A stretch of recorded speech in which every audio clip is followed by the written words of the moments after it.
Boa noite, meus queridos espectadores do MBL News. MBL News que não é um oferecimento de nada, porque não temos muito a oferecer, mas é um programa legal, bacana, que vocês já sabem que terei eu pedindo Pix adoidado, tá? Até porque a live da tarde vocês não capricharam no Pix. Vai ser um programa que eu vou pentelhar vocês demais, vocês, nosso público aqui. E é um programa, assim, se vou falar aqui de tretas da família Bolsonaro, isso é uma matéria magnífica, maravilhosa do Metrópolis hoje. Aliás, não sei se o Beraldo, acho que o Paulo leu. Eu não sei se o Beraldo leu, mas assim, meu Deus do céu. Aliás, eu assim, não só li, como eu te mandei também. Sim, sim. Matéria com requintes de crueldade, né? Matéria, assim, o cara entregando muita coisa e explicando muita coisa. Porque eu fiz ontem uma live, Paulo e Cristiano, fiz ontem uma live com o Ricardo, em que comentava assim, você consegue fazer uma linha do tempo, acho que o Beraldo já tinha chegado, uma linha do tempo que vai dar rachadinha a vacina, porque são os mesmos atores envolvidos, de advogados a operadores, é impressionante, né, como se fosse um pequeno núcleo criminoso que a família Bolsonaro tem, e esse núcleo criminoso vai operando e vai fazendo e vai acontecendo, né. Mas hoje, pessoal, um programa para análise, bate-papo super premium, porque hoje, além de estar eu e o grande Liberaldo, estamos com o Paulo Marinho aqui, que além de empresário de sucesso, ser um cara que, porra, é pai do André, também é pai da Júlia B, não sei se a galera aqui acompanha, mas conhece ela de nome com certeza, mas não sei se a galera aqui é musical, nossa galera aqui é mais rato de política, talvez não tenha nem vida social aqui nos comentários, mas Paulo Marinho é um cara que além de ser foda por si só, ainda botou filhos foda no mundo, o que conta bastante, e vai estar aqui conosco debatendo cenário, contexto político, algumas coisas que nós podemos utilizar das histórias de campanha do Bolsonaro ali de 2018 e 2017, que ele viveu aquilo bastante, e que podem ajudar a explicar o momento presente. Mas é excelente ter ele aqui conosco, especialmente nesse momento, volto a falar, em que novas provas, novos elementos que comprovam a conduta absolutamente criminosa de todos os membros da família Bolsonaro, e é impressionante que parece que não escapa um, até o filho Jair Renan está envolvido, e parece que se o menino mal entrou pra política, já entrou assim, e a coisa chega assustante. Então eu já vou começar, porque eu vou ainda amarrar isso com o dia 7 de setembro, aí a galera vai perguntar, como você vai amarrar, Renan? Vejam, vocês devem ter acompanhado na matéria do Metrópolis, e assim, eu peço para todo mundo que está assistindo aqui, depois da live, assista, leia a matéria, que é bem interessante a entrevista com o ex-funcionário da ex-mulher do Bolsonaro. O que acontece? É uma matéria do jornalista Guilherme Amado. Isso. A mansão em que vive o Jair Renan, que todo mundo falou, como é que esse moleque tá pagando essa mansão e tal, estava sendo tratada como uma mansão alugada. Mas depois a coisa mudou. Porque a mansão que ele está vivendo, conforme a denúncia do ex-funcionário, na verdade é uma casa que está sendo paga pela mãe dele, que é ex-mulher do Jair Bolsonaro, e ela está bancando aquela casa, porque eles pretendem ficar em Brasília. E veja só, ninguém compra uma casa daquelas, da forma como está sendo paga, simplesmente para ficar como investimento, até porque eles se mudaram para lá. Me parece que há a pretensão de ficar bastante tempo em Brasília por parte da família Bolsonaro. As compras de imóveis, elas saíram do Rio de Janeiro e elas estão indo para Brasília. E me parece, quando eu vejo que eles estão investindo tanto em imóveis em Brasília, que eu acho que eles pretendem ficar lá por um bom tempo, o que não é exatamente o nosso plano, não é o plano que nós guardamos para os senhores da família Bolsonaro, queremos que eles saiam de Brasília bem rápido, tá? Então, só para ficar mais perto da papuda, Renan. Pois é, aí facilita o nosso trabalho, inclusive, aí é bom.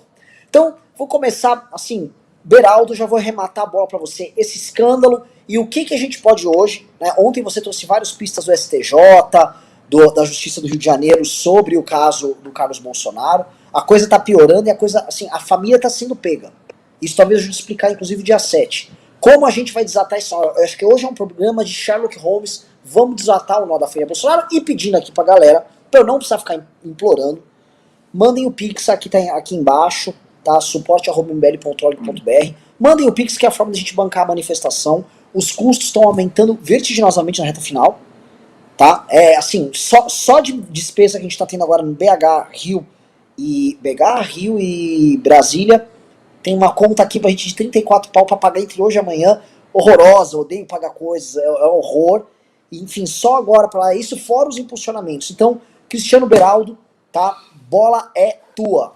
Renan, primeiro, assim, para o pessoal que está nos assistindo, só para eles terem uma ideia de quem é o nosso ilustríssimo convidado de hoje, o Paulo Marinho, que tanta gente já ouviu falar e conhece aqui e ali, mas o Paulo, ele, se a gente tivesse um concurso para escolher o brasileiro com a vida mais interessante, com a experiência de vida mais rica da história, eu não tenho absolutamente a menor dúvida de que o nosso querido Paulo Marinho estaria ali entre os grandes finalistas. Então, o Paulo, que foi sócio do Rock in Rio, que foi presidente de estaleiro, foi presidente de jornal, viveu o mundo da política, viveu o mundo do jornalismo, viveu o mundo do entretenimento, sócio de diversos empreendimentos, e que teve na sua casa, na sua residência, onde ele morava com a família, com o nosso André Marinho, com a Júlia Bia, com o Daniel e com a Adriana. Ali ele recebeu Jair Bolsonaro e sua pequena turma durante a campanha eleitoral de 2018. Então, Paulo é alguém que nos traz essa visão de dentro, de como se comporta e como se dão as relações ali no entorno do Jair Bolsonaro e com a sua família. Então, por isso, esse programa, primeiro, é um privilégio a gente poder estar fazendo ele, e ele é imperdível. Bom, vamos lá, Renan. Essa denúncia do funcionário da ex-mulher que é a mãe do Jair Renan, esse funcionário que trabalhou muitos anos ali na casa, desde que o Jair Renan era pequeno, eu acho que isso dá um contexto, né? É a família que vira as costas para o seu funcionário da vida inteira, a ponto do cara sair dali, depois de todos esses anos, puto da vida, a fim de abrir o jogo e jogar no ventilador tudo ali que ele viu, conviveu e tal. Mas se a gente analisar tudo que nós estamos falando aqui noite após noite, tem muito, nada surpreende, né? A gente já deduzia que era assim mesmo. O nível das relações ali, as atitudes e esses esquemas que vão ali agora, né, como você falou, migraram para Brasília da compra dos imóveis e tal, isso tudo é muito dentro do perfil da família Bolsonaro. E eu não vejo caminho para que esses problemas não se agravem dia após dia. Quer dizer, a gente talvez esteja aqui diante da Elba, do Collor, né? Até, assim, o caseiro do Palocci. Sempre aparece uma figura, sempre tem um evento que marca ali a quebra, né? Ele passa do ponto e aí já não tem mais volta. Talvez a gente esteja diante, né, desse momento agora. Paulo, a bola é tua. Renan, obrigado pelo convite. Cristiano, obrigado pelas palavras aí da sua introdução. Eu queria, em retribuição, dizer a você, Renan, que fico muito feliz de você ter conquistado essa presença do Cristiano aí junto a vocês no MBL. Acho que é uma pessoa que vai somar muito. Fez um belo trabalho lá no Rio de Janeiro como secretário de turismo. Também é um empresário, tem vida empresarial, enfim, uma pessoa, enfim, leal, dedicada e alto astral. Então, parabéns aí de vocês estarem juntos nessa caminhada aí do MBL. E, enfim, tudo que eu puder fazer para ajudar no sucesso dessa empreitada aí, contem comigo. Essa questão que a gente comentou no início da conversa, sobre o negócio esses problemas familiares, isso é uma coisa que começou a vir a público em no final de 2018, ali naquele período. Aliás, a investigação Furna da Onça, que revelou, foi o primeiro ponto de revelação desse esquema rachadinha, ela começa em outubro ela começa em 2018, no segundo semestre de 2018, no auge da campanha. A campanha eleitoral estava comendo e a Furna da Onça já estava sendo investigada. Os caras já estavam com tudo na mão.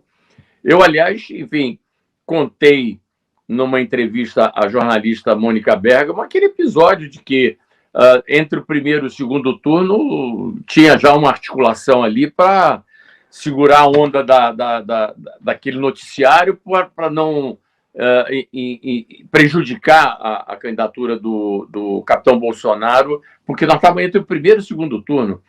E os policiais que estavam ali investigando já sabiam da presença da família Bolsonaro. Óbvio que tem outros deputados da Assembleia, aliás, penso que todos eles, na maioria, estão envolvidos nessa rachadinha. Mas, enfim, obviamente que ninguém tinha tanta visibilidade do que, naquela ocasião, o já eleito senador, porque aquilo já foi entre o primeiro e o segundo turno. O cara já tinha o mandato de senador na mão e era filho do futuro presidente da República, o cara que tinha ganho o primeiro turno e que tudo apontava para a vitória do segundo turno. Então, obviamente que os holofotes se concentraram nele. E é natural que fosse assim, não é que foi uma perseguição, não. É porque, obviamente, a visibilidade dele é muito maior e a responsabilidade dele também é muito maior por ser quem ele é. Então, o que eu queria dizer para você é o seguinte: nada me surpreende nesse episódio da rachadinha, e a gente sabe que também que a gênese dessa operação rachadinha começa no gabinete do presidente, do então deputado federal Jair Bolsonaro. É ali que começa essa operação, tanto que a filha do Queiroz, que foi demitida em outubro de 2018, quando surgiu a denúncia da Furna da Onça, ela não estava no gabinete do Fábio, ela estava no gabinete do capitão. Entendeu? Então, enfim, isso aí é uma prática que já existia, já estava. Aquilo era uma fonte de renda da família. Isso já estava incorporado ali no fim do mês. Para eles era uma coisa. Agora, ninguém imaginava, muito menos eles, de que ele poderia um dia chegar à presidência da República. E, obviamente, que chegando à presidência da República, mesmo os pequenos crimes que você comete, eles são cobrados. Tá certo? Então, enfim, eu acho o seguinte, acho que esse episódio do empregado da ex-mulher do capitão, já houve uma outra funcionária do gabinete do Flávio que já denunciou também lá atrás. Está no processo. O Ministério Público está cheio de provas. Esse troço só não detonou ainda, porque, obviamente, como o capitão é presidente da República, ele tem, obviamente, uma bateria antiaérea pesada, né? Ele obviamente, se blindou com os poderes que ele tem hoje na mão e blindou a família, que a única preocupação dele é a família. Ele não governa o Brasil para os brasileiros, ele governa o Brasil para ele e para a família dele, antes de qualquer coisa. E depois para aquele pequeno grupo de apoiadores que estão com ele. Então, nós estamos vivendo um período realmente complicado. Agora mesmo, hoje mesmo, essa reforma tributária que o Paulo Guedes encaminhou para o Congresso e que foi aprovada na Câmara e que agora espero que seja barrada no Senado, ela imputa uma tributação maior a quem produz. É o pessoal que trabalha, é o pessoal da iniciativa privada que vai pagar mais imposto. Não é que foram fazer uma reforma administrativa antes da reforma tributária para poder, obviamente, conter os gastos públicos numa reforma administrativa bem pensada. Não, os caras foram logo entrando com o pé na porta. Vamos logo tomar de quem produz. Porque só assim é que financia essas loucuras, que, inclusive, financia essas rachadinhas. Porque o dia da rachadinha vem de onde? O dia da rachadinha vem dos impostos que a gente paga. Então, enfim, o momento é difícil. Nós vamos ter que ver.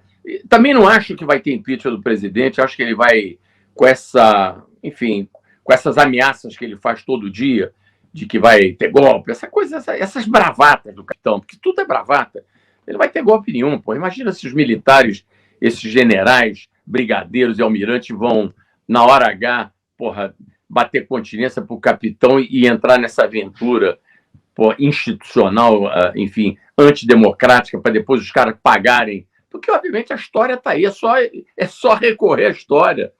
Todos esses caras que fizeram essas loucuras, mesmo os militares, pega o exemplo da Argentina, depois pagaram um preço de prisão,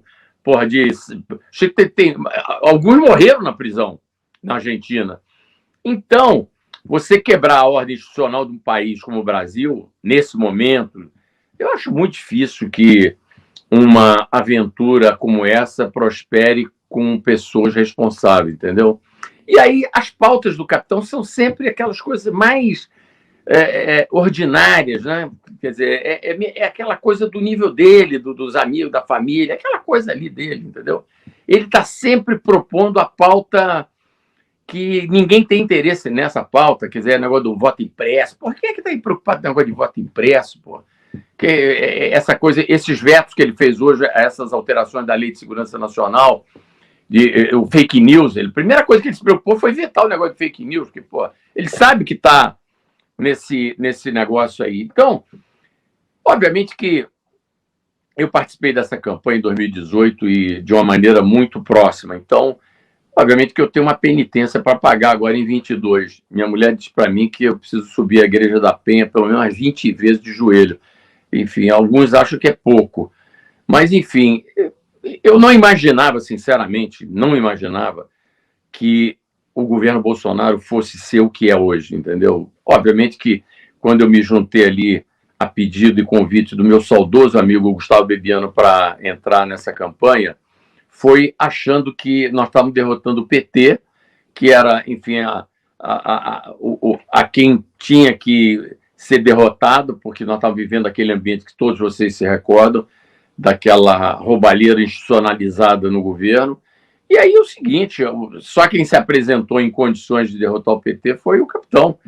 E o meu candidato, enfim, antes dessa aventura do capitão, era o governador João Dória, na época que ele era prefeito, ele não se viabilizou no PSDB, foi disputar o governo do estado de São Paulo, e eu, a pedido do Gustavo, ingressei na época em que o núcleo duro da campanha cabia na metade de uma Kombi. Éramos o Gustavo Bebiano, eu, o Julian Lemos, que é um deputado da Paraíba, que se elegeu, e o capitão, nem os filhos estavam lá, porque o Carlos Bolsonaro administrava as redes do pai lá na casa dele, o outro filho daqui de São Paulo, ele estava em campanha, e o Flávio Bolsonaro estava em campanha para o Senado. Então, enfim, éramos assim um grupo muito pequeno.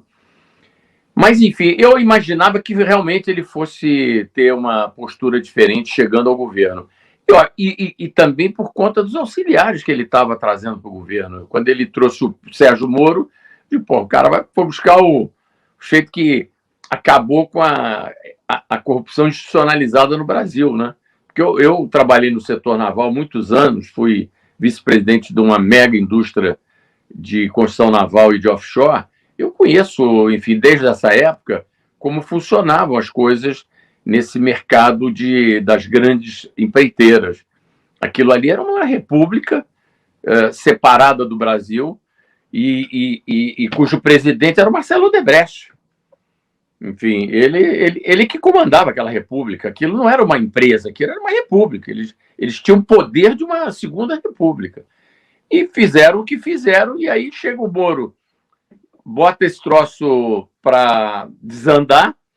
Então, estou imaginando, o capitão chama um cara desse para o lado dele. O primeiro movimento dele em relação ao Paulo Guedes e as promessas do Paulo Guedes também no governo, aquilo tudo apontava para um governo que tinha, enfim, começo, meio e fim. A gente achava que havia uma expectativa positiva muito alta naquele momento ali do início do governo Bolsonaro. Agora, no segundo mês, o cara se lança candidato à reeleição, aí desandou tudo.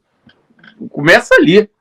E a gente também foi descobrir que alguns dos... Primeiro, o Moro deve ter, coitado, eu não conheço o juiz Sérgio Moro, mas tenho pena dele, porque esse cara foi enganado, como a maioria das pessoas que votaram no Bolsonaro. Esse cara deve ter chegado ali no terceiro mês de convívio íntimo, deve ter percebido, porra, entrei numa fria, mas aí o cara já estava lá dentro. E aí tinha que administrar o dia a dia dele. E o Paulo Guedes se revelou, depois que chegou no governo, um parlapatão, um cara que tem nenhuma consistência. O Paulo Guedes é um jeito... Uma vez eu encontrei com ele saindo da casa do Luciano Huck. Ele estava agarrado no saco do Luciano Huck o tempo inteiro lá no Rio de Janeiro. E o sonho dele era ser de governo, era ser, enfim, alguma autoridade, porque ele foi sempre preterido pelos economistas no Brasil. Ele nunca foi ouvido por economista nenhum. E, obviamente, que... Aliás, eu vou te contar uma passagem aqui até interessante. Um dia o capitão chegou na minha casa chegou para o Gustavo Bebiano e perguntou assim, eu hoje li um artigo do... Você sabe que o Paulo Guedes escrevia toda segunda-feira no jornal o Globo, no Rio de Janeiro. E ele escreveu um artigo onde teve uma passagem lá do artigo que ele fez um elogio ao capitão Bolsonaro, já em campanha, do candidato. E aí o capitão chegou na minha casa e disse para o Gustavo, pô, Gustavo, li um artigo, me mandaram um artigo, ele nem leu, mandaram para ele um artigo, e ele dizendo assim, eu fui elogiado por um cara que é economista aí do Paulo Guedes. Porra, nunca fui elogiado por ninguém na minha vida, porra, preciso conhecer esse cara. E aí o Gustavo Bebiano articulou o encontro, ligou para alguém que conhecia e tal, eles fizeram o encontro, a 3, o Gustavo Bebiano, o capitão e ele, e foi assim que ele começou, ele não tinha ideia quem era Paulo Guedes. E logo naquela primeira entrevista que ele veio dar para a Veja, uma série de entrevistas da Veja que o Augusto Nunes estava ancorando o programa, ele soltou o nome do Paulo Guedes como futuro ministro. E aí, enfim, aí a história você já conhece. Então é isso. E você nota também que depois do início do governo, a turma que o Paulo Guedes botou no ministério pulou fora, que os caras entenderam logo ali. Aliás, eu conheci uns 2 ex-sócios do Paulo Guedes com quem eu conversei ao longo da vida, agora, recentemente, depois do governo. E os 2 me disseram, olha, o Paulo Guedes, se deixar a janela aberta do escritório, ele sai voando. É um sujeito que não tem menor compromisso, é doido. Os caras, os ex-sócios dele. E ainda me disseram, pô, deu um prejuízo monstro aqui. Graças a Deus eu me livrei daquela sociedade. Claro que agora o cara como ministro, esses caras falam isso reservadamente, né? Mas, de qualquer maneira, porra, essa é a versão do governo Bolsonaro. Aquilo é um manicômio, entendeu? Aquilo ali realmente uma casa de doido. Aliás, eu vou te dizer, a melhor coisa que eu escutei nos últimos tempos em relação ao governo Bolsonaro foi um deputado da Bahia, que eu não me recordo agora o nome, mas está na internet, que depois vale a pena vocês irem dar uma conferida, que ele falou o nome dele, é preciso que a gente encontre um interlocutor para conversar com esse doido. E eu sou da Bahia e lá eu sou conhecido como doido. Então, nada melhor do que um doido para falar com outro doido. Foi a melhor coisa que eu já ouvi, foi esse deputado baiano, que está aí o vídeo dele na internet para todo mundo assistir. Então é isso, nós vamos ter que esperar um pouquinho mais. O ano de 2021 está acabando. 2022 a campanha começa em julho, as convenções vão acontecer em julho.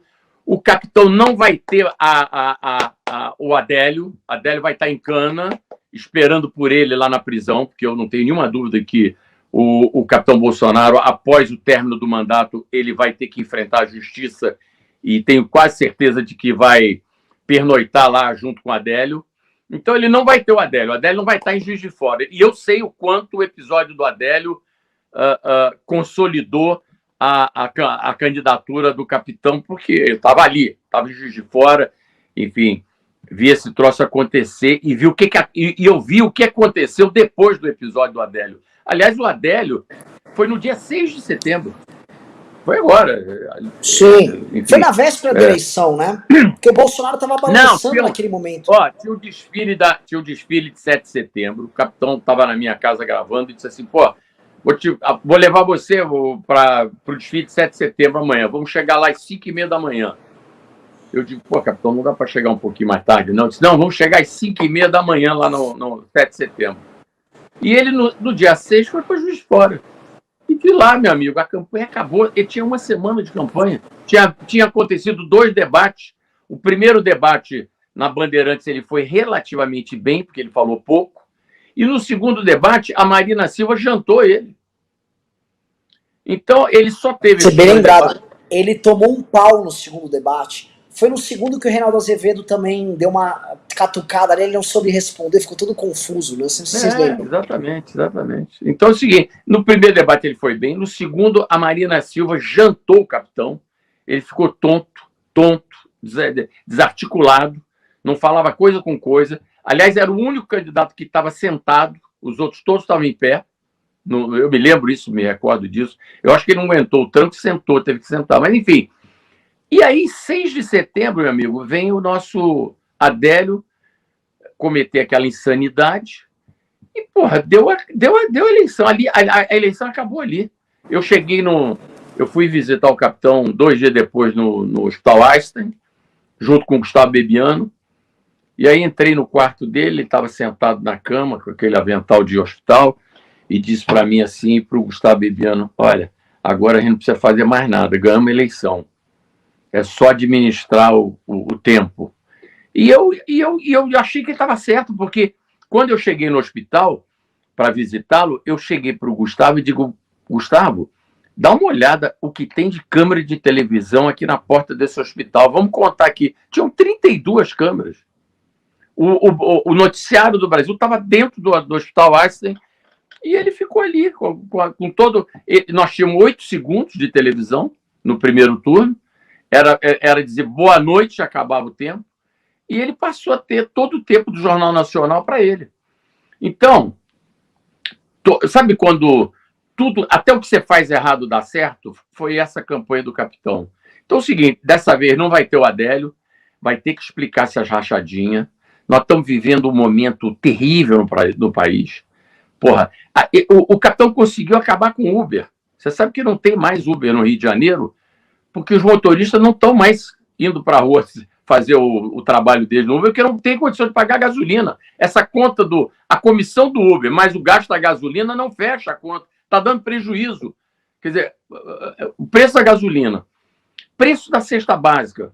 Minha cozinheira, minha empregada aqui na minha casa, outro dia chegou para mim e disse: Sr. Paulo, precisamos, enfim, reajustar aí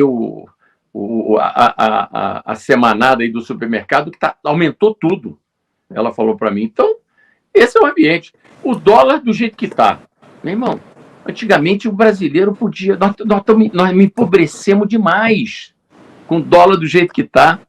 Não dá para a gente ir nem ali em Buenos Aires mais. Paulo, essa é uma realidade que, enfim, ela ficou escancarada agora a ponto da gente estar vendo... Hoje eu tive a visita de um Faria Limer contumaz no escritório do MBL. Hoje, inclusive, no escritório do MBL, a gente teve o The Redcast agora há pouco com o Rodrigo Maia. Aliás, foi meio explosivo, porque o Rodrigo Maia falou que o Bolsonaro é gay no The Redcast. Ele falou: eu tô desconfiado que o Bolsonaro é gay. Foi bem legal, foi bem divertido. E lá tinha um Faria Limer e disse: Renan do céu, o estrago que tá na Faria Lima. E é o seguinte, ele contou, não vou falar onde ele trabalha numa dessas dos grandes nomes ali da Faria Lima. Ele disse o seguinte: o que o pessoal aqui na empresa lá tá tendo que explicar pra galera que tá investindo, que olha só, a bolsa não vai terminar com aqueles pontos. Tinha gente que prometeu 150 mil pontos até o fim do ano. Tá tendo que corrigir, a XP corrigiu pra 135. Que é assim, né? Hoje tá, acho que é 116, 117, em queda. Né? Eles, não vejo nenhuma perspectiva de terminar assim. Quando a gente olha pro cenário, Paulo e Bel, até vou jogar isso aqui pra vocês, porque vocês lidam, e essa é uma coisa que é bacana, com grandes empresários, formadores de opinião, e não falo aqui de influenciadores ou jornalistas, mas gente que forma opinião no meio empresarial. E a virada tá muito grande. Esse colega assim, disse assim: ó, Renan, se prepare, porque finalmente houve o desembarque, né? O dia D chegou e foi nos últimos 2 dias e parece que o pessoal se tocou. Né? E aí vai ser muito difícil, especialmente para quem é do mercado financeiro, para justificar para os clientes que toda aquela euforia, na verdade, não era nada. E também justificar como é que eles não colocaram nas previsões deles, por exemplo, de boom na bolsa, algo que está sendo cobrado do Bolsonaro agora, que é, por mais de 1 ano, o Bolsonaro estava sabendo que a gente teria problema de racionamento, que os reservatórios já estavam baixos, estava prevista essa seca, e ele ficou fingindo que não aconteceu nada. O Kim já ouviu zum, olha só, zum de CPI disso. E zum, uma coisa que o Beraldo explica, o Beraldo manja muito disso, né? Vou jogar esse assunto pra vocês, de religar a termoelétrica, porque parece que tem até ligações entre pessoas que já administram termoelétricas com a própria privatização da Eletrobras e a pressão que eles fazem no governo federal para que mantivesse isso do jeito que está, para agora religar as termoelétricas pagando o olho da cara e muita gente lucrar enquanto o resto do Brasil se ferra. Passo a bola para vocês para a gente ver como hoje o empresariado e a elite está enxergando o jogo dado. Renan, deixa eu explicar para o pessoal primeiro, quem não é familiarizado com esse mundo, esse universo do mercado financeiro, né, que a gente chama de Faria Lima, porque ali estão concentrados os grandes bancos e as grandes casas de investimento do Brasil, o que acontece? O mercado de ações, na verdade, a ação é um pedaço de uma empresa. Então, a lógica de você ter um mercado acionário, os Estados Unidos, por exemplo, é um lugar onde isso é muito avançado. Então, você, por exemplo, frequenta um supermercado. Aí você vai naquele supermercado, você vê que os preços são bons, ele está sempre cheio, o serviço é bom, o lugar é arrumado, ele começa a abrir outras filiais e tal. Você fala, pô, esse supermercado aqui eu conheço, eu gosto, então eu quero ser sócio, eu quero ir junto com o dono desse supermercado aqui nesse crescimento. E aí, esse supermercado, ele tem ações lá na bolsa, você vai e investe naquela empresa. Essa é a lógica, é você conhecer, é você saber, é você ler o balanço, você se informar, ler as notícias. Essa é a lógica do investimento em bolsa de valores, que é um investimento de longo prazo. Quer dizer, ao longo do tempo, ao longo dos anos, os bons negócios eles tendem a crescer. Ok. Como é que isso funciona no Brasil? O Brasil tem um percentual muito pequeno da população que investe em bolsa. Então, quem está mais presente na bolsa são os grandes especuladores, são os grandes operadores, que aqui no Brasil, porque a gente ainda não está muito evoluído nisso, os próprios bancos, as próprias corretoras acabam tendo as suas próprias posições de ações, os seus fundos de ações, e não raro o seu consultor de investimento ouviu lá no que eles chamam de morning call, que é aquela ligação, todo dia de manhã vai lá o economista do banco para contar qual é a história que ele tem que replicar para os clientes, para os possíveis investidores ou para os já investidores. E aí vai lá esse economista e fala, pô, hoje você tem que... o mercado de carne vai explodir, então você tem que vender para os seus clientes JBS. Só que na outra ponta, o próprio banco, a própria corretora tem uma posição já gigante de JBS que ela vai sair em cima de você, que é o investidor. E assim funciona, porra, há muito tempo no Brasil, e aí esses operadores aí vão ficando mais ricos e assim vai. O que aconteceu no final de semana passado? A Fiesp se propõe a escrever um manifesto chamando atenção para os riscos da falta de harmonia entre os três poderes. Vai atrás das associações de classe. A Fiesp é a federação, e aí você que reúne todas as associações de setores.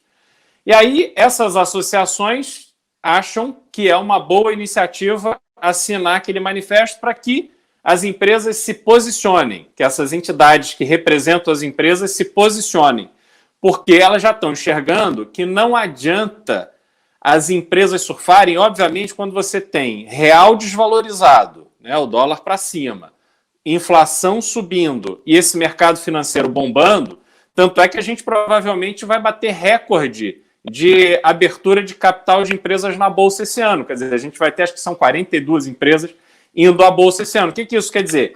Tem muito dinheiro, as pessoas, como os juros caíram muito, as pessoas não sabem o que fazer com esse dinheiro, e aí elas vão ali tentar fazer um investimento de bolsa. Isso viabiliza que as empresas que são privadas, elas lancem as suas ações na bolsa. Só que não adianta só um pequeno núcleo de empresários surfar essa onda e eles crescerem quando a população está ficando numa situação cada vez pior. E aí isso gera um desgaste tão grande na base da população que o Brasil não tem como avançar. E aí a Fiesp faz esse manifesto, todo mundo aceita assinar, e aí na última hora o Paulo Scaff recebe uma pressão de Brasília, do Arthur Lira, do pessoal do Ministério da Economia e etc., para não publicar o manifesto. Por quê? Porque só tem um responsável pela confusão que a gente vive hoje.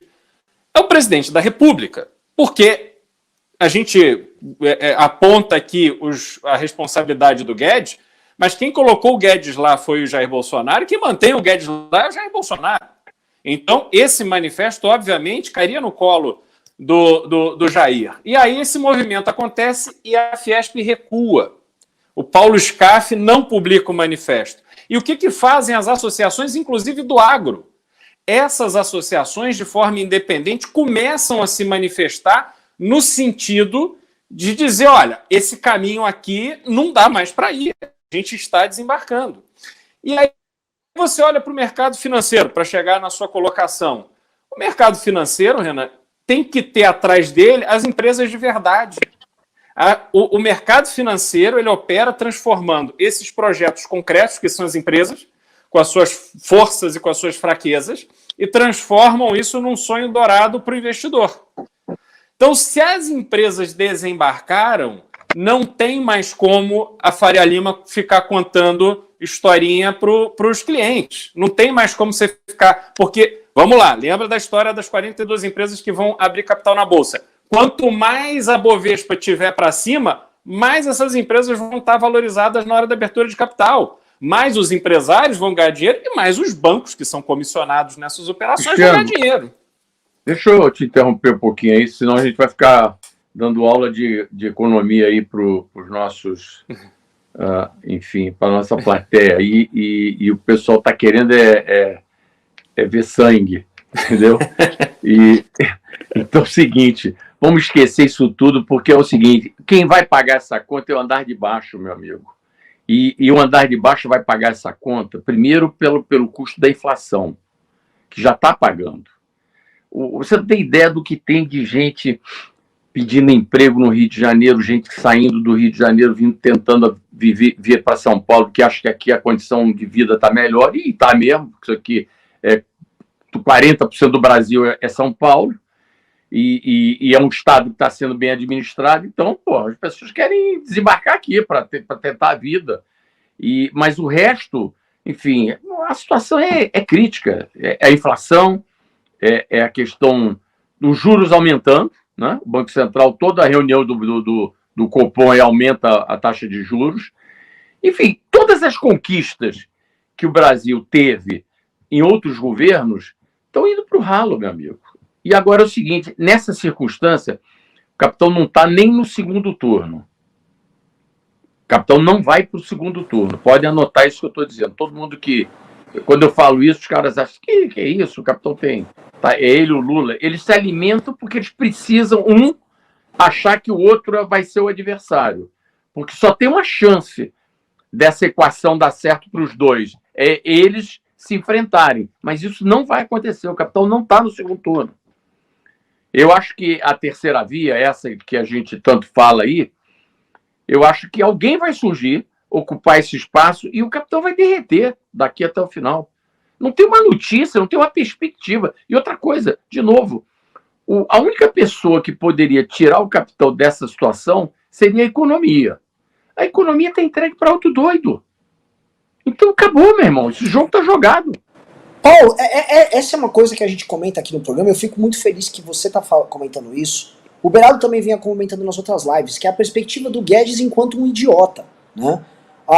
Porque havia, assim, e eu acho que isso vem morrendo cada vez mais, até por causa das declarações meio de Maria Antonieta do Paulo Guedes, né?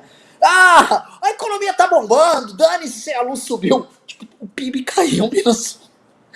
Não, a economia tá bem. O cara tá pinel, o cara tá doidão. Ele tá pinel, completamente pinel. Aliás, desculpa, ele tá pinel não, ele já era pinel. Sim, como a gente não conhecia ele era uma coisa assim, intramuros, era uma coisa assim, ele, a família dele e os ex-sócios, porque os ex-sócios eu já comentei aqui, todos falavam que ele era doido, e que todos ficaram mega felizes quando se livraram dele na sociedade. Então eu estou contando o seguinte, ele já era doido, ele só não tinha, era uma caneta na mão, que ele passou a ter uma caneta poderosa, porque eu me lembro que na terça-feira, depois do segundo turno, a reunião de apresentação do novo ministério foi feita na minha casa. Começou às 9 da manhã, terminou às 5 da tarde.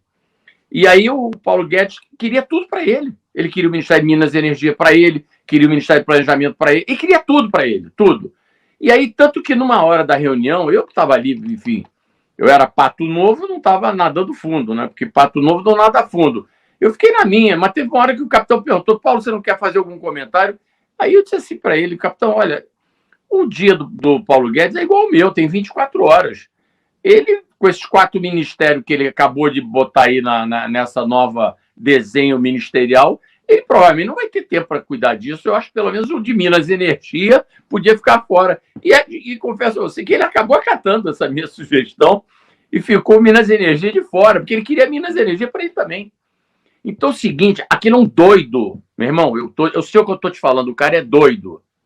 E outra coisa, durante a campanha, tomou cada esporro do capitão, se submeteu a cada papelão para ser ministro da Economia, para ser o tal do posto de Ipiranga, que eu, sinceramente, o cara vai estudar em Chicago, passa uma vida dedicada a estudar, e o sujeito vai ficar submeter a esse papelão. Aí eu já comecei a achar, digo, esse cara não é esse cara é diferente, porra. O capitão chegava para ele assim, Paulo Guedes, tu não entende porra nenhuma de política, sai fora, você não entende nada. E ele entrou numa de que ele agora virou um lua preta da política, do capitão, que ele é agora o mentor da política. Tanto que quando ele foi ao Congresso, quando ele tomou aquela invertida lá do filho do Zé Dirceu, ele chegou ali, não como ministro da Economia, ele chegou ali como político. Ele quis fazer discurso político ali. Você lembra, Paulo? Logo depois da eleição do Bolsonaro, houve um comentário sobre o Mercosul de uma jornalista argentina. E aí a resposta do Paulo Guedes para ela foi: é bom vocês se acostumando que eu falo igual o presidente Bolsonaro, tá? Não, desculpa, calma, desculpa, posso falar? Eu vou contar essa história para você, porque, desculpa, eu vou contar essa história para você. Isso foi o seguinte, acabou a apuração do segundo turno, nós saímos da casa do capitão, eu, Gustavo Bebiano, Paulo Guedes, e fomos para um hotel onde a imprensa inteira estava, achando que o capitão ia dar alguma declaração depois da vitória, tá? Pois bem, aliás, desculpa, eu não sei se isso foi no primeiro turno ou no segundo turno, acho que foi no primeiro turno essa história. E aí, eu acho que foi no primeiro turno, exatamente, acabou foi no primeiro turno, exatamente. Aí acabou lá a tal apuração, nós fomos para esse hotel. Quando, obviamente, o Paulo Guedes chega no hotel, estava a imprensa toda, todo mundo correu, ele sentou numa cadeira e ele ficou, inclusive, sentadinho, a imprensa inteira em pé, e ele estava ali, tomado por aqueles repórteres. E ele começou, a primeira coisa foi uma entrevista de uma repórter da Argentina, justamente isso que você falou. E quando eu vi que ele estava completamente desorientado, eu digo, esse cara vai desandar aqui. Eu peguei o Paulo Guedes e disse assim, Paulo, vamos sair, porque já o Uber que eu pedi já está chegando. E tirei ele do meio dos jornalistas. Olha essa conversa que eu vou te contar, que é deliciosa essa conversa. Peguei ele, fomos embora, saímos pela porta lateral do hotel, tinha um carro do Uber, entendeu? E aí, o que aconteceu? Eu entrei no carro com ele e fomos embora para casa. Só que eu estava no Uber, eu digo, vou te deixar primeiro, porque eu morava no Jardim Botânico, ele no Leblon, eu vou te deixar primeiro. E aí, no caminho, a primeira coisa que eu vi, que eu falei com ele, é o seguinte, Paulo, a primeira coisa que você precisa fazer é ter um assessor de imprensa. Tu não pode enfrentar esses repórteres na condição que você tem hoje, de porta-voz da economia brasileira, de peito aberto, porque isso não vai dar certo. Você precisa contratar. Ele disse assim para mim, você tem toda a razão. Você tem você que é um jeito muito bem articulado na imprensa, você tem alguma sugestão? Eu digo, não tenho assim de cabeça, não tenho, mas enfim, tem que pensar, alguém que tenha perfil para ser um jornalista, que tenha perfil para ser um assessor de imprensa. Aí ele vira-se para mim e diz assim, você sabe o que eu pensei que podia ser meu assessor de imprensa? Eu digo, quem? Ele disse, a Miriam Leitão. Aí eu disse assim, aí eu achei que ele estava de sacanagem comigo. Eu digo, esse cara está de sacanagem comigo. Mas aí eu dei 2 minutos, vi que ele não estava rindo. Eu digo, ele está falando sério. Aí eu disse assim, Paulo Guedes, deixa eu te falar. A Miriam Leitão, ela não é jornalista. A Miriam Leitão é uma entidade. Tu acha que a Miriam Leitão vai sair do Globo, do jornal Globo, da Globo? Ela é uma entidade, meu amigo. Para situar. Aí eu não quis estender essa conversa, porque eu achei que ali foi a primeira vez que eu digo, esse cara não bate bem. Ou esse cara é um pouco desinformado nessa área da mídia, ou esse cara tá de sacanagem comigo para fazer essa piada, e eu não achei, como ele não riu, eu também achei que não era piada. Aí eu disse, mas eu vi que era sério. Eu digo, esse cara é doido. Foi o primeiro momento que eu me dei conta disso. Então, Renan, é o seguinte, sabe qual é a melhor maneira de acabar com o governo Bolsonaro? É deixar o capitão e o Paulo Guedes trabalharem. porque isso não vai dar certo. O problema é que a gente morre de fome antes, Paulo. Tudo bem, mas, meu irmão, como nós não vamos tirar ele antes? Já fiquei preocupado. Como nós não vamos tirar ele antes? Porque, obviamente, quem é que vai... Tu acha que o Lira vai meter vai abrir um processo Paulo, de impeachment? o senhor está com pouca fé. A manifestação do dia 12, ela vai ser um game changer. Sério mesmo. Não, tomara que seja, mas mesmo com essa manifestação do dia 12, essa do dia 7, ele também vai botar gente lá. Tem aqueles 300 malucos, vão para lá. Mas, Paulo, tem uma coisa importante. No dia 10, o Supremo vai julgar a obrigatoriedade do Lira pautar o impeachment, que é uma ação, inclusive, do Rubinho Nunes e do Kim. Mas isso não vai acontecer. Não vai acontecer. Paulo, homem de pouca fé. Sabe eu não acredito que vai acontecer isso. Eu não acredito que cenário, mas tenha... essa aqui, o senhor está errado. Meu irmão, o cara já tomou conta ali do Centrão, meu irmão. Aquela turma ali, os profissionais, já estão com ele. Paulo, ali tem... Renan, tem mais 1 ano e meio de caneta cheia de tinta. Paulo, que isso? discordo. Isso faz uma diferença ali para a turma ali do Centrão imensa. Mas vou dar um exemplo que aconteceu agora. Até a esquerda votou favorável à reforma tributária, a reforma de aumento de tributos que o Paulo Guedes passou lá na Câmara. 2 coisas pra gente notar. A esquerda votou porque a própria esquerda recebeu emenda. E o que está se comentando ali é que a boa parte da esquerda, incluindo PT, PSB, PDT, entrou no lance do Lira de receber um monte de emenda, porque muitos desses deputados estão vendo concorrentes dele do PP, do PL, do MDB, etc e tal, recebendo um monte de emenda, concorrendo na base eleitoral deles, e eles vendo então uma situação de desvantagem. Só que, mostrando o seguinte, que a coisa desandou, agora todo mundo tá pegando essas emendas, todo mundo tá pegando a grana. A segunda coisa, soube, e eu tinha falado isso outro dia, o Kim veio hoje participar da live comigo e ficou, não sei se o Senado segura. Soube hoje de fonte picôncia, fonte pica das galáxias. O Senado vai barrar esse aumento de impostos. Então, assim, ele tem lá uma força com o Lira? Tem. Mas o preço está cada vez mais caro. O Senado está trazendo cada vez mais dificuldades, não só para o Bolsonaro, mas para o Lira em si. E se a situação começa a se inviabilizar, e ela está se inviabilizando do ponto de vista econômico, e começa a haver uma pressão social por conta disso, vou dar um exemplo para vocês, tá? Não sei quem está aqui acompanhou hoje o André Janones fazendo a live dele.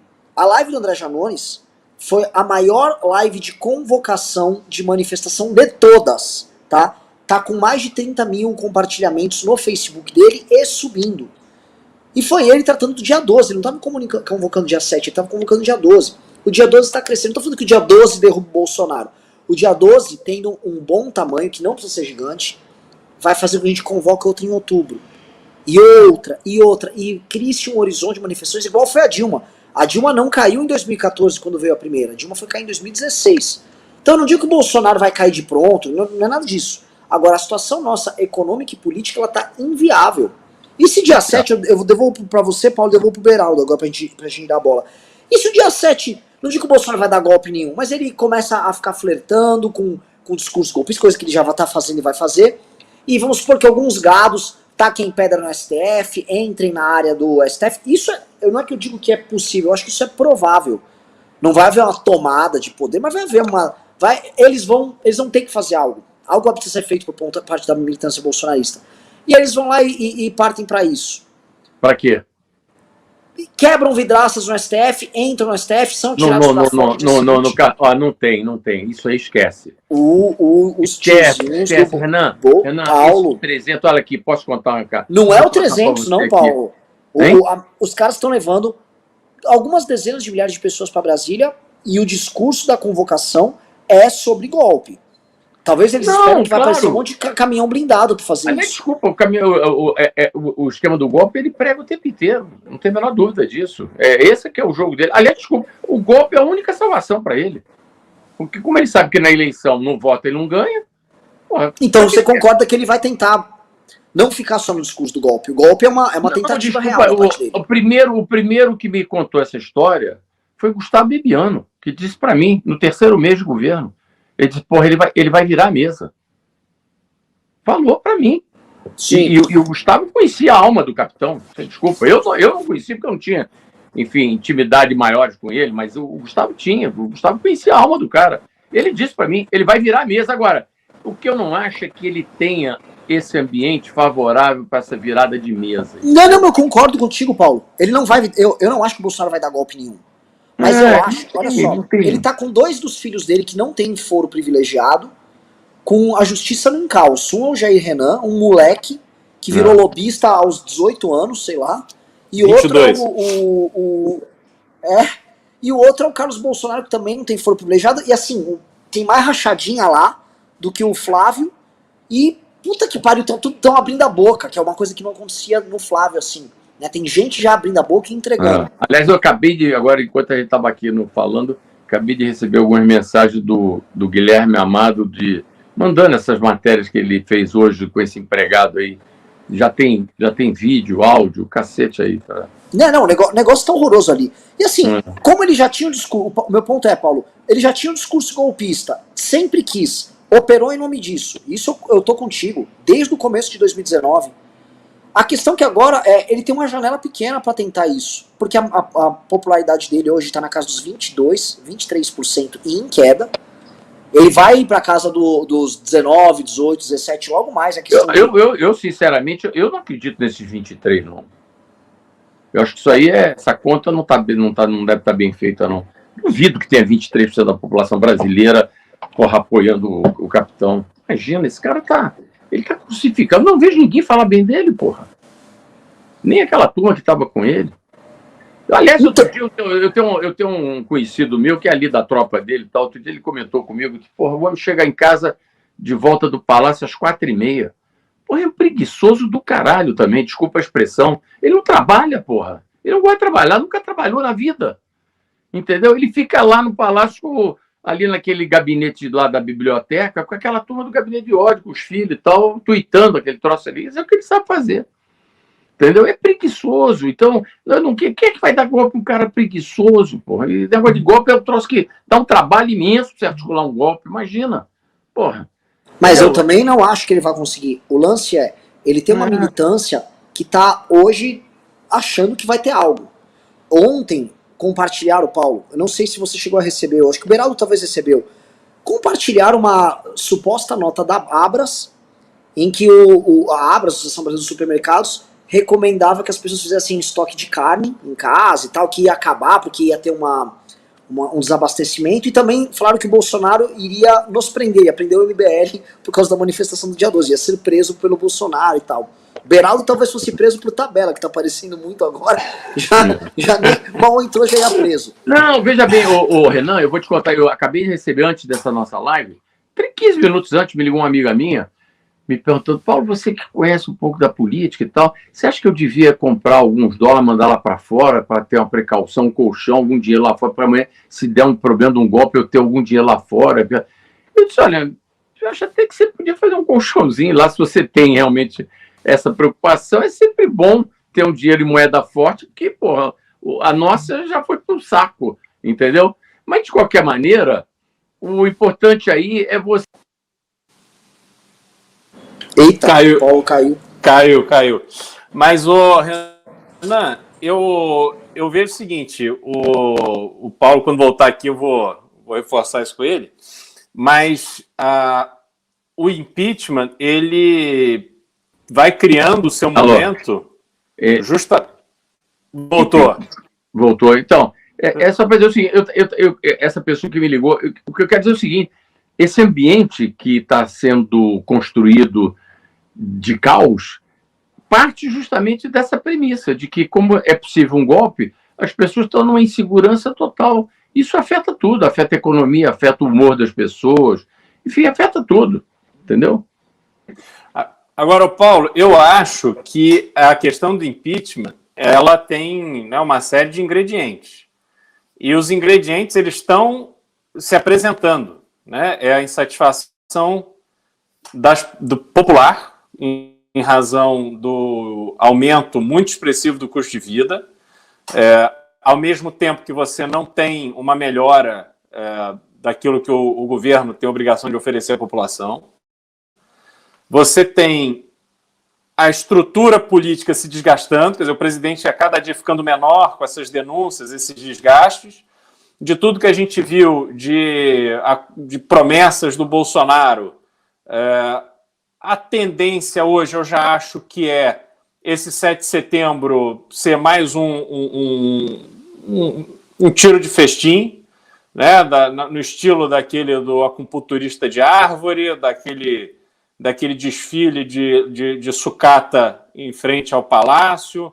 Então, não estou vendo ele realmente se articular de verdade para fazer esse movimento. Talvez ele sonhe que, instigando a militância a comprar fuzil, a se tomar de ódio pelo Supremo e tal, talvez ele tenha alguma esperança de que o sistema opere ali o seu milagre e ele possa se beneficiar disso. Porque é muita cara dele, né? Os outros trabalham e ele surfa a onda. Que ele realmente não é muito de pegar as rédeas para ele tocar.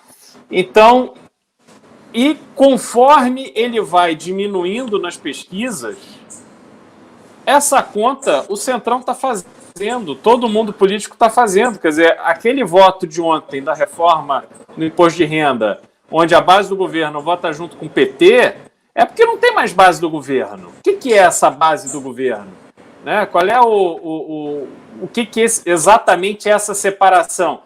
Já vai diminuindo. Por quê? Pô, quem está em primeiro lugar na pesquisa é o Lula. E o Centrão não vai ficar órfão de poder.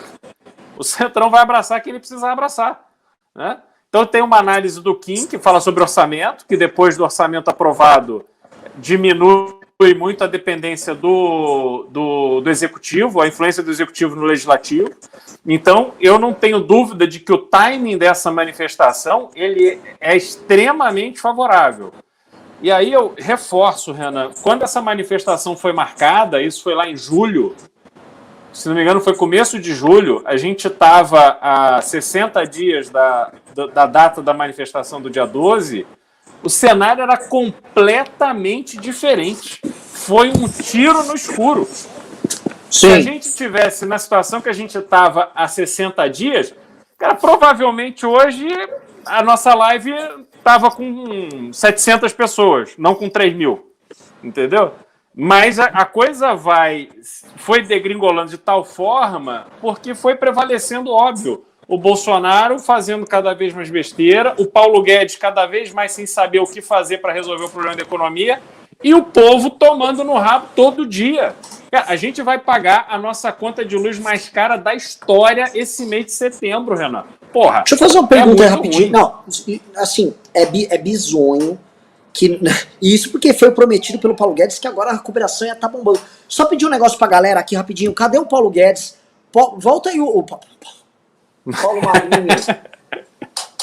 Teu brother! O Paulo Guedes não vai estar em live nossa, não. Cadê o Paulo Marinho? Tenta ver. O Paulo Marinho voltou à internet, ele caiu. O que aconteceu com ele? Galera fala pra ele operar no 4G.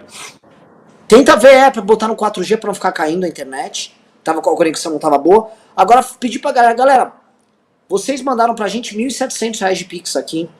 Pessoal, a gente não vai conseguir bancar a manifestação, porque ontem já caiu o valor das doações e hoje tá menor ainda. Pessoal, eu preciso no mínimo, na live da noite, fazer R$ 5.000 de doação. No mínimo. Vocês estão nem na metade disso. E eu sei que vocês estão fazendo a diferença nessa história, estão lutando pra caralho, mas assim, preciso que mande suporte@mbl.org.br. E vocês podem mandar o Pix com perguntas, a gente vai ler aqui. É um programa, inclusive, mais interativo. Vou começar a ler os Pix. Agora, cadê o Paulo? Ô, produção, tenta colocar o Paulo aí de volta. Tá voltando. Voltou? Voltou. Entrou? Paulo, tá boa a internet Entrou. aí? Eu tô com 4G, que tava. Toda vez que eu entrava aqui, o cara entrava uma mensagem dizendo que o anfitrião vai deixar você entrar. Enfim, uma encrenca aqui. Mas agora tá tudo certo. Estou aqui de volta. Ótimo. Então, assim, só antes de passar Paulo, a bola aqui só para registrar. Não, só para registrar que o pessoal tá muito incomodado. Você chama o Bolsonaro de capitão. Que ele não é capitão de porra nenhuma. Não, mas ele é capitão e eu acho que tem que chamar ele de capitão, porque até porque para colocar ele na dimensão dele, entendeu? Porque ele é um presidente de direito, mas ele não é um presidente de fato. Isso é um fato também, né? Assim como ele é capitão de direito, mas nunca foi capitão de fato, que ele é capitão reformado. Exatamente. O cara é doido, cara. Então, ele não governa nada. Ele administra o Brasil em favor da família dele. Só isso. E tentando blindar. Paulo... pera, Paulo aqui tá... cadê? Como é que estão aí? Eu não estou com o feedback aí do pessoal que está participando aí desse nosso encontro. Como é que está aí o humor da turma? Batemos 3.000 pessoas, o humor da turma é maravilhoso. Única reclamação aqui com você é você chamar ele de capitão. Eles querem que você chame ele de bozo, de filho da puta. Eles querem que você dê... Você Então desça o meu nível, Paulo. Aqui eu vou começar a chamá-lo então de Bolsonaro. Pronto. Pessoal, só isso que eles estão reclamando, de resto, a galera tá aqui, tá adorando. Aliás, a galera gostou muito das histórias de bastidor. Essa do Paulo Guedes foi a que o pessoal gostou mais. Né? Agora sim, Paulo, uma vez, eu não sei se foi você que me contou, Paulo.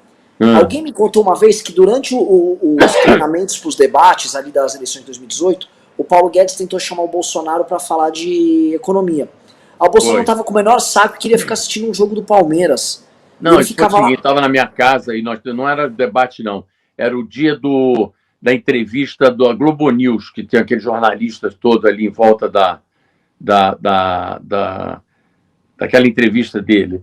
E que todos os candidatos foram serem entrevistados por aquele grupo de jornalistas. Mira Leitão que era a âncora do programa. E aí o Bebiano disse, porra, capitão, vamos marcar aí o encontro. O programa era às 10h30 da noite. Vamos marcar na casa do Paulo às 8h, que é perto da Globo, a gente bate uma bola e o Paulo Guedes vai te falar um pouquinho dos problemas e tal. Enfim, para te brifar um pouco de assunto sobre economia e tal. Bom, então deu 8h30 da noite, chegou o Paulo Guedes na minha casa com um monte de pasta de apontamentos e tal. E aí o capitão tinha chegado uns 10 minutos antes, tinha me dito assim, pô, Paulo, liga aí que vai ter um jogo do Palmeiras. Ele aí se estatelou no meu sofá, eu liguei a televisão, ele pediu um prato de croquete que ele adorava comer da minha cozinheira. Ele gostava tanto que ele acabou roubando a minha cozinheira e levou para o palácio. Cozinheira que trabalhou comigo 25 anos, viu meus filhos nascerem, entendeu? Era uma mega cozinheira baiana chamada Rainê, que, aliás, enfim, aproveito aqui para mandar um grande beijo para a Rainê, que está lá no Palácio do Alvorada hoje, entendeu? Então ele pegou, aí botou a Rainê, fez lá um prato de croquete para ele sentou ali, meu amigo. O Paulo Guedes chegou com aquele negócio e o Gustavo perguntou assim, e aí, capitão, vamos conversar um pouco? Então, não, peraí, que vai começar o segundo tempo. E aí, porra, ele começou, e aí acabou. Ele foi ver o jogo do Palmeiras, o Paulo Guedes ficou olhando para o teto, do lado dele, com aquele monte de pasta de anotações, e acabou o jogo do Palmeiras, nós fomos direto lá para a Globo News. E, por acaso, nesse dia, ele saiu até muito bem no programa, e foi no dia que ele decorou aquele editorial do Roberto Marinho no Globo em favor da Revolução, e que teve num determinado momento que o jornalista Roberto Dávila levantou uma bola para ele na rede, e ele aí veio e cortou a bola lendo o editorial de cor e salteado. E aí, no final do programa, a Miriam Leitão ficou toda assim, constrangida, porque ela estava com um ponto no ouvido e o Alicâmbio estava lendo uma resposta da Globo ao editorial do Roberto Marinho. E aí foi uma encrenca. Enfim, ele saiu na maior felicidade, achando que tinha feito um golaço, e de fato fez naquele dia um golaço. Mas, enfim, esse é ele, o capitão. Ele não lê nada, entendeu? Ele não gosta de... Aliás, eu me lembro, rapaz, uma coisa muito interessante para contar aqui nos bastidores, onde ele realmente gostava de ficar, porque ele tinha uma turma da segurança dele, primeiro da turma dele, dos PM do Rio de Janeiro, que era a turma dele, era esse Max, que está com ele até hoje lá, tinha o Queiroz, enfim, a turma toda ali da segurança dele. Além desses caras, tinha o pessoal da Polícia Federal, porque cada candidato à presidência da República, a Polícia Federal designa uma equipe de policiais para acompanhar durante o período da campanha. Então tinha lá os policiais federais, que ele tinha lá escolhido, e tinha também os batedores da PM, que ficavam ali, enfim, abrindo o trânsito para ele durante aquele período e tal. E ele tinha horror de ficar gravando aqueles programas de televisão, ele tinha horror àquilo, ele tinha dificuldade de verbalizar, ele brigava com o teleprompter. Era um negócio que ele não entendia como é que aquelas letrinhas apareciam, até um dia que o Gustavo disse assim, acaba com esse troço de teleprompter, que ele não vai... Ele está brigado de morte com esse negócio de teleprompter, com ele não vai funcionar. Tem que ser na base do improviso e vamos gravando pequenos trechos. E assim foi. Mas eu estou te contando essa história para dizer o seguinte, ele ficava ali naquela coisa da gravação, mas o Paulo Guedes querendo falar com ele e tal, mas daqui a pouco ele saía da minha casa e ia ali para fora, para o jardim, e ficava com os seguranças. Aí, meu amigo, para tirar ele dali era uma luta, porque ali era a praia dele. Ele gostava de ficar com aqueles caras ali da segurança, os PM e tal, ele contando aquelas piadas homofóbicas, e cada piada que ele contava, a turma ria, entendeu? E é isso que ele gostava, entendeu? Só para te dar um perfil assim do... Para entender, então, o que você está dizendo assim, o Bolsonaro, ele gosta de circular entre pessoas de baixa patente de forças militares, não importa quais. Ele sente a vontade para fazer piadas e brincadeiras com a galera, porque é justamente assim... É a turma o perfil dele. do que você está me descrevendo, o perfil do Queiroz, Paulo. É a turma dele, porra. Renan, ele fazia pescaria com Queiroz, porra. Tu fazia uma pescaria, tu não entra num barquinho em Angra, vai pro mar pescar, tu não pesca, tu não chega ali, pesca em 5 minutos, aquela porra demora. Enfim, o cara fica ali pescando 5 horas. Imagina você num barquinho 5 horas com Queiroz em Angra. Imagine você a conversa. Como é que elabora essa conversa de 5 horas num barquinho, você com o caniço e o Queiroz com o outro, botando o anzol e aquela coisa e tal. Pô, entendeu? É isso aí. Esse é o homem. Entendeu? Cara, passa a bola aí para vocês. Não, mas é que assim, a galera tá gostando, Paulo. A galera tá querendo essa história de bastidor. Eu vou fazer o seguinte. A única coisa que a galera não tá me mandando, sabe o que é? É o dinheiro. É Pix. O pessoal não tá mandando Pix. Para manifestação. Eu vou fazer uma contribuição aí. Quando acabar, eu vou pingar algum aí para essa tua manifestação, porque, enfim... Paulo, mas não fala isso, porque agora eles vão... O que eles vão fazer? Então não precisa doar mais, que o Paulo vai doar. É preciso doar a nossa meta, e a meta do time aqui hoje é 5 mil, que eu já fiz a live hoje de manhã com... Deu 2.700 a live de hoje à tarde. Então, pessoal, uma live... Mandem aí os Pix. Outra coisa, mandem as perguntas no Pix. Até perguntar para a equipe da produção, que eu já vou ler algumas perguntas aqui, tá? Vamos lá. Já tô com uma listinha de perguntas legais. Vamos lá.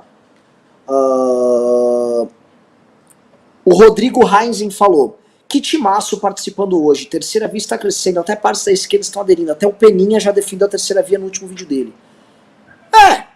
Peninha, não sei, né? Vamos lá, o Igor Porto disse: vim então para fazer o PowerPoint estilo Lava Jato com a ficha da família Bolsonaro. Perguntaram aqui da entrevista do funcionário, vimos, comentamos no começo do programa. Vamos lá, pegou alguma pergunta interessante. Olha lá, o que um doador perguntou aqui, ó. Paulo, se me permite, posso lhe dar uma dica com todo respeito? Pare de chamar o Bolsonaro de capitão.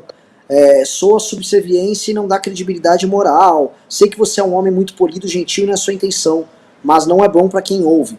Porque a galera entende o seguinte, eu entendo uma coisa, todo mundo usa o termo capitão hoje no Brasil, igual usa no filme Capitão América, como se fosse uma coisa até de um super-herói. E aí o Bolsonaro é tipo um capitão rachadinho, no máximo, né? Mas é que a galera aqui também tá acostumada demais, Paulo, com insultos. Eu sou um cara meio baixo nível aqui nos insultos. Até o liberal, pra se adaptar, foi meio sofrível, né? Você teve que baixar o sarrafo aí. Então fique à vontade para fazer isso. Não se constranja com a minha presença, não. Fique à vontade. O Daniel Papa mandou R$100 e disse: o Paulo Guedes é o próximo ministro a cair? Renan, precisamos derrubar mais ministros até chegar ao impeachment. Ricardo Salles, Ernesto, Pazuello, Taik, Mandetta, Weintraub, Moro, Guedes. Gente, o Guedes, assim, né? Eu queria entender de vocês. Assim, voltando até pra puxar a análise da loucura do Paulo, aí eu passo pro Beraldo e pro Paulo pra falar disso. Em condições normais de temperatura e pressão, o mercado derrubaria o Paulo Guedes. Né? A situação tá fora de controle, já sabem que não tá andando nada. E a única coisa que se comenta é, no orçamento enviado pelo Paulo Guedes, ele está tentando operar com o Fux e com o Gilmar um calote nos precatórios. Em resumo, é isso. Então, se os agentes de mercado fosse esse um governo em crise como o da Dilma, já estava de olho em espirrar o cara, tentar botar alguém que anunciasse algo, mas acho que o próprio mercado também percebeu que não tem muito o que fazer, que não tem, primeiro, ninguém sério que sente lá, e segundo, qualquer pessoa que sentar vai ter que se submeter às loucuras do Bolsonaro, tudo que o Bolsonaro quer é estourar teto para dar uma grana para tentar comprar uns votos e ver se salva numa tentativa desesperada. Mas vou abandonar essa perspectiva e vou jogar para vocês dois a seguinte perspectiva. O que o Paulo Guedes acha nessa loucura que o Paulo descreveu, o Paulo Marinho, né? O que passa pela cabeça do Paulo Guedes hoje? O que ele deve estar achando? Será que ele ainda acha que se ele for no supermercado as pessoas aplaudem ele, como ele falou? Não, ele nunca imaginou que fosse aplaudido na rua, a não ser até quando ele assumiu o governo. Durante a campanha, aquela turma ainda, enfim, brindava o nome dele nas ruas. Mas ele sabe onde é que ele se meteu. No fundo, ele tem consciência de que não vai conseguir fazer absolutamente nada mais, que o tempo passou. Ô, Renan, daqui a 2 meses o ano acabou, o 3º ano de governo foi pro saco. Em abril estão as escolhas dos candidatos, a campanha vai começar em janeiro do ano que vem, a campanha está na rua, ninguém governa em ano eleitoral. Você acha que esse cara vai conseguir o que ele não conseguiu em 3 anos, vai conseguir agora? Já era, meu amigo, já era. O capitão não está no segundo turno, e ele não vai estar no segundo turno. Primeiro, pelas loucuras dele, pelas roubalheiras que ele praticou antes do governo, todo esse esquema que a gente veio tomar conhecimento. Todo dia aparece aí uma novidade nessa área. Ele que... Aliás, desculpa, eu tenho gravado aqui no meu celular os programas da campanha, tudo que ele prometeu na campanha, tudo, sem exceção. Pega os filmes da campanha, depois eu vou te mandar para você guardar aí nos seus arquivos implacáveis. Todos os filmes da campanha que ele gravou, ele não cumpriu absolutamente nada, ele fez tudo ao contrário. Então, porra, entendeu? Não há mais salvação, nem para o capitão, desculpa aí, eu vou continuar falando por causa do hábito, nem para o Paulo Guedes. Esquece, esse jogo está jogado. Ele está fora do segundo turno. Por isso é que ele está tentando, no desespero, criar um factoide que permita ele embalar ainda esses 300 malucos que estão com ele. E aí fica aí essa coisa de vamos brigar com o STF, que é uma maluquice. Imagina o presidente da República comprar uma briga com o judiciário inteiro. Imagina, o judiciário está fechado contra o... Imagina se ele vai conseguir furar aquilo ali. Aquilo é uma instituição totalmente de espírito de corpo, pô. Imagina, aqueles caras estão todos fechados entre eles. Então, desculpa, ninguém está descumprindo lei nenhuma. Nenhum desses ministros do STF está descumprindo lei nenhuma. Eles estão, enfim, julgando os casos à luz da lei. Esse agora da prisão do Roberto Jefferson, não é que o Roberto Jefferson estava ali protestando politicamente, não, porra. Ele estava ali todo dia aparecendo com a 45, com a 12, porra, vou dar um tiro na cara do não sei o quê, chamando os meninos de apelido, ameaçando. Pô, tem limite para esse troço, pô. A lei tá aí, pô. E a lei é para todo mundo. E aí a valentia do cara tá lá em Bangu agora, em companhia, tá lá na cela, junto com o Cabral. Enfim, agora, então, esse troço aí, eu acho que aí não tem salvação para esse esquema deles, não. Eu acho que isso aí já era, e ele vai tentar, obviamente, insuflar a turma para poder criar factoides e criar uma narrativa nova para que as pessoas fiquem preocupadas nessa coisa. Eu vou defender a democracia. Imagina, pô, se o capitão está preocupado com a democracia. Fala lá, Beraldo. Não, eu acho que o Guedes, a gente fala que ele é maluco e tal, mas não no sentido literal, porque ele está longe de rasgar dinheiro. Não vejo razão absolutamente nenhuma para uma pessoa com a história de vida do Guedes e com o patrimônio que o Guedes acumulou ao longo de 4 décadas operando no mercado financeiro se manter numa posição de subserviência, aonde ele já teve todas as oportunidades e todas as justificativas para desembarcar e dizer, olha, Eu vim aqui, me ofereci para o bem do Brasil, mas nós estamos diante de uma pessoa um presidente da República, que simplesmente inviabiliza qualquer tipo de avanço das pautas importantes para o país. Ele poderia ter feito isso, mas ele não fez. E, obviamente, ele tem algum interesse, que eu não acredito mais que seja um interesse da nação, eu acho que é um interesse dele. Ele veio de um fundo de investimento, um banco Cristiano, Rio de Janeiro. Desculpa te interromper, só para te dar um depoimento aqui. Ele não sai do governo, não é por isso não, Cristiano. Ele não sai porque ele é deslumbrado com o poder. Mas, Paulo, na situação que a gente tá... E aquele poder ali, tu sentar naquela cadeira ali de ministro da Economia, com o Ministério do Planejamento, Indústria e Comércio, tudo embaixo de você, aquilo ali é um mundo de poder. A vida inteira dele, ele quis chegar ali. O projeto dele era esse. Só que ele agarrou no saco de todo mundo, só que não deu para ele. O pessoal, os economistas, enfim, preteriram ele. Ele nunca fez parte de grupo de economistas. Ele era um cara outsider nessa questão, nesses economistas governamentais, né? Ninguém ouvia nem cheirar o Paulo Guedes. O cara conseguiu, ele está deslumbrado com esse negócio do governo. E ele, dentro da loucura dele, ele acha que amanhã ele pode ser uma alternativa eleitoral para essa continuação da loucura. Então é o seguinte, ele está agarrado naquela cadeira, não sai dali, nem a pau ele sai dali. Lembrando que o plano dele, agora eu vou contar aqui uma pequena aventura com ele. Logo após eles terem sido eleitos em 2018, lá para janeiro de 2019 ele ainda me ligava, ficava trocando impressões e tal.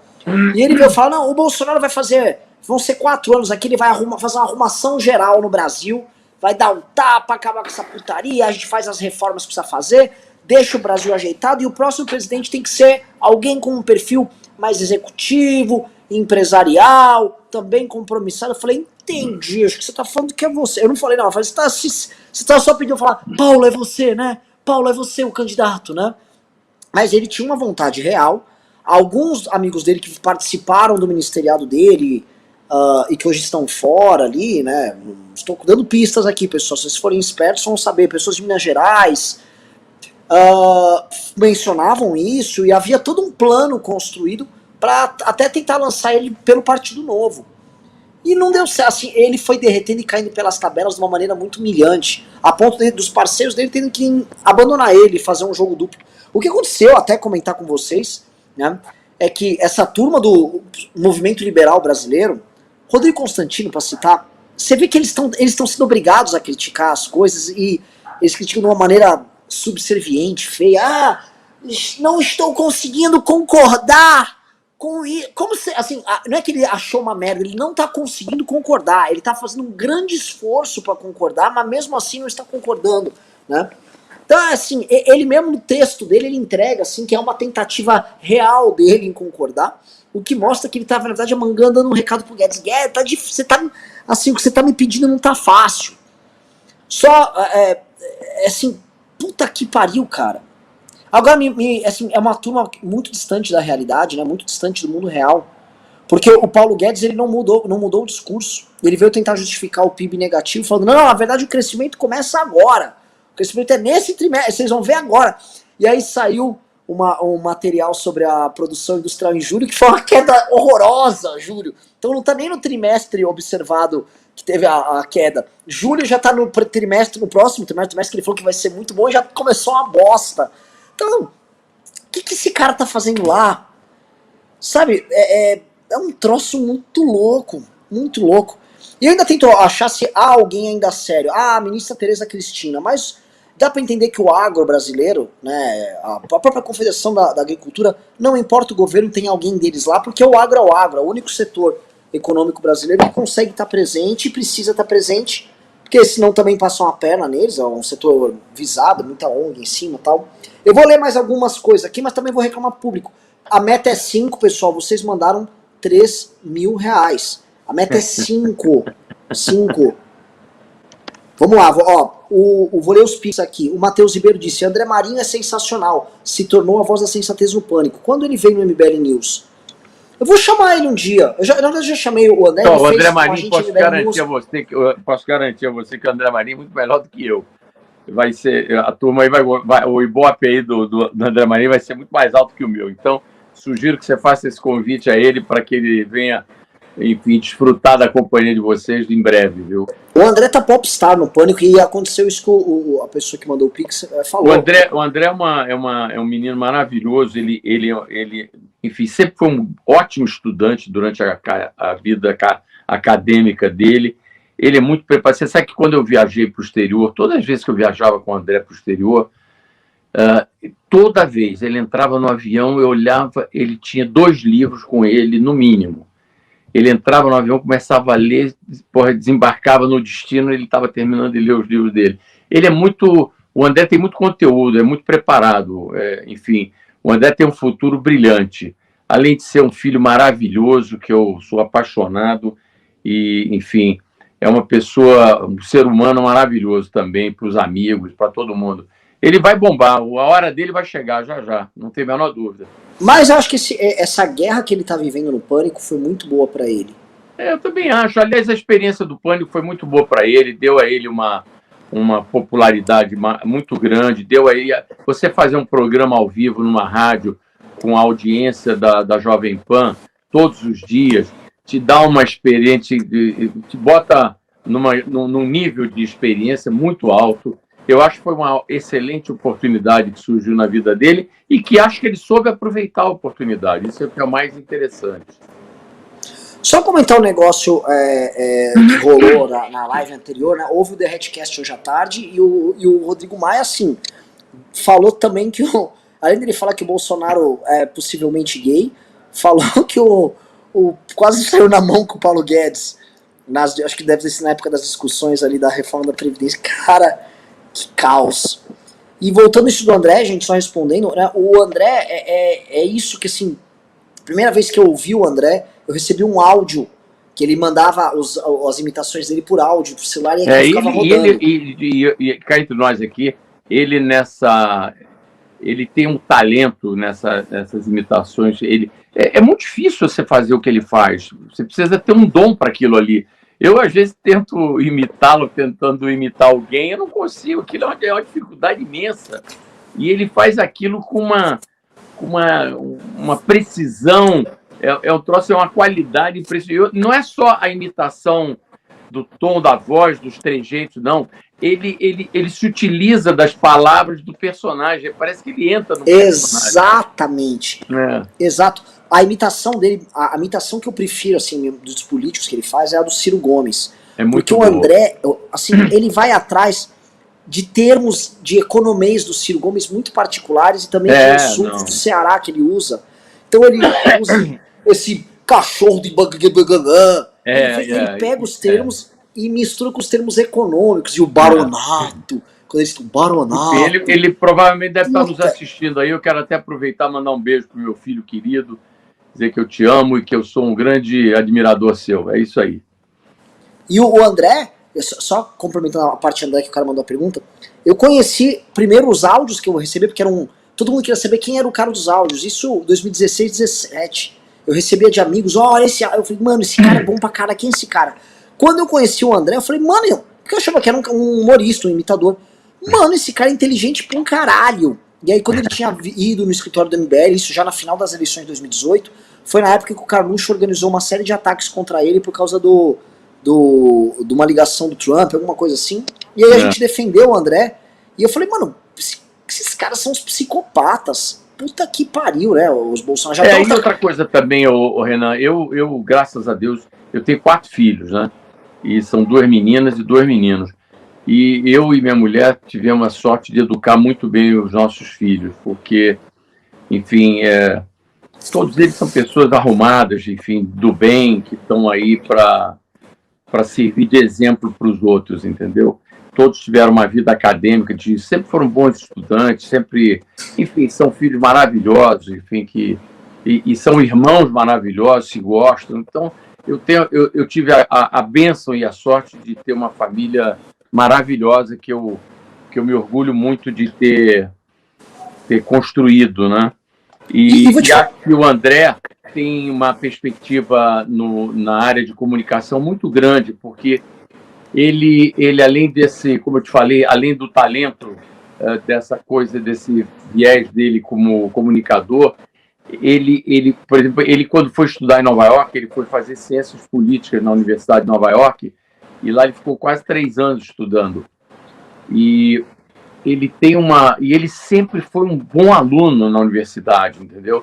Aí um dia eu liguei para ele e disse: André, você gosta tanto da política que você precisa voltar para o Brasil, porque por mais que você se esforce aí nos Estados Unidos, ele inclusive fazia parte do comitê dos estudantes do Partido Republicano lá na Universidade da NYU.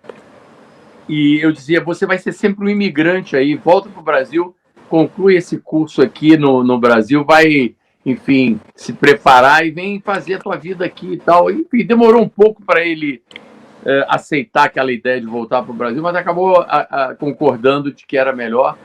E foi quando ele veio para cá que começou essa coisa dessa veia da comunicação que começou a bater mais forte. Então eu acho que ele tem uma perspectiva pela frente muito interessante. O André vai ser uma pessoa muito bem sucedida nessa carreira de comunicador, e ele ama política também. O André é uma pessoa que ele conhece política, ele acompanha, ele é interessado. Então eu imagino que algum dia da vida dele ele possa também entrar na política partidária para, enfim, contribuir um pouco para que... Porque a renovação, uma das esperanças que a gente tem para o nosso país é essa, é apostar numa renovação política. Se não tiver uma renovação nos quadros políticos do país, nós vamos ficar trocando 6 por meia dúzia. E pessoas como ele, como outras pessoas como vocês aí no MBL, que é uma juventude engajada, uma juventude que tem comprometimento com o país, eu acho que são vocês que vão fazer o futuro, e eu tenho certeza que a geração de vocês será muito melhor do que a nossa. Então eu... Olha, mas é uma responsa, hein, Paulo? É uma bronca grande que tá aí, porque o que eu tava comentando, eu já falei isso com o André várias vezes, que o André, às vezes, porra, ele se sente solitário ali fazendo as transmissões ali no Pânico e tal. E o Beraldo tá acompanhando com a gente o nível de oposição que a gente tá fazendo no Bolsonaro. Todo dia a gente na imprensa é guerra, guerra, guerra, guerra. E meio que já foi entregue pra gente boa parte da oposição. O PT não faz oposição. Então tá entregue ao André um pouco aqui, ao MBL um pouco ali. Eu pego um Andreasa na CBN, a gente pode pegar o Alexandre Borges e faz um papel. São poucas pessoas, e essas poucas pessoas estão fazendo, estão segurando um fardo gigantesco. Então até essa passada de bastão geracional já tá rolando. E outra coisa que eu comento muito do André, que é muito engraçado, que é o seguinte: o André, ele tem os dilemas bons de quem tem talento. Ele tem um puta talento de comunicador, ele pode ter uma carreira só de comunicador e esquecer política. Assim como ele entende pra cacete de política, ele pode ter uma puta carreira no campo da política. Que é o oposto da Carla Zambelli, que já tentou tudo por não ter talento. Então ela já foi militante de esquerda feminista, ela já foi militante cristã, ela já foi do Novo, já foi bolsonarista, ela já tentou ser deputada, é um fracasso, ela já tentou ser puxa-saco, ela já tentou ser rebelde e não consegue. E o André outra coisa que eu falo muito pro André também é o seguinte: André, antes de você pensar em ingressar na política, você precisa conquistar o teu espaço no mundo da comunicação, para você ter uma estrutura econômica que te permita você não precisar da política para nada, entendeu? Você, ao contrário, por exemplo, dos filhos do capitão, que foram todos eles para a política, viraram, enfim, profissionais da política, todos no vácuo dos votos do pai no Rio de Janeiro, que é aquele voto da direita radical. Eles surfaram naquela onda, e o próprio Carlos Bolsonaro foi emancipado aos 17 anos para ter o primeiro mandato dele de vereador, quando ele concorreu contra a própria mãe numa eleição para vereador no Rio de Janeiro. O outro tem 4 mandatos de deputado estadual, o Flávio Bolsonaro. Agora vai ter mais 8 de senador. Então, só de estadual ele tem 4 mandatos, 4 anos, 16 anos. Agora vai ter mais 8 de... Enfim, eles passaram a vida inteira. E todos, mais curioso dessa história é o seguinte: todos têm patrimônio. Porra, como é que faz isso, cara? Porra, nunca trabalhou na vida. Não sabe o que é arrumar, não sabe o que é ganhar um dinheiro por mês. Tem que trabalhar na iniciativa privada. E as pessoas E vocês sabem o quanto é difícil ganhar dinheiro? Pô, você trabalhando, se esforçando, é difícil, meu amigo. Jeito acumular alguma reserva para você comprar um imóvel. Isso é depois de muito tempo de trabalho que as pessoas conseguem. Ali não. Ali, de repente, aparece todo mundo com um apartamentinho aqui, uma lojinha ali, não sei o quê. O outro compra uma mansão de 6 milhões na beira do lago e tal. E a gente vai achando isso tudo normal. Nunca trabalharam na vida. Foi assim que o capitão educou os filhos. Depois de 9 mandatos de deputado federal, que é outro também que nunca trabalhou. Então é o seguinte, eu estou citando isso só para dizer o seguinte, eu tive 4 filhos, nenhum deles nunca trabalhou em governo nenhum, e graças a Deus. Então o que eu digo, André, é o seguinte, André, antes de você pensar em fazer política, pensa em construir um patrimônio, enfim, fruto do teu trabalho, faz primeiro a tua vida fora da política. Aí depois, quando você tiver independência econômica, aí você vai lá prestar um serviço ao país, vai lá renovar a política, mas faça isso com a autoridade de quem está vindo da iniciativa privada depois de ter conquistado alguma coisa para poder ir para a política. Não vá para a política depender da política para nada, pelo amor de Deus. E ele já entendeu essa mensagem e acho que ele está nessa caminhada. Então, temos certeza de que ele vai ter algumas etapas para cumprir aí na condição de comunicador antes de pensar em fazer política. Maravilhoso, e vou falar um negócio assim, além de maravilhoso, além do programa ter tido pico de 3.300, programaço, Paulo, programaço, vou ter que sequestrar para fazer mais live aqui, porque deu bom. Valeu. E o pessoal gostou das histórias. Só falando que batemos a meta dos Pix também, tá? Já passou de 5 mil reais. Pô, então, galera, eu acredito a você o seguinte, olha, eu ia completar o que não passasse dos 5, o que não chegasse aos 5, eu ia fazer uma inteira para dar essa MTL, entendeu? Então eu acho que agora eu estou dispensado, mas de qualquer maneira eu vou fazer uma contribuição para ajudar aí também, viu? Faço questão.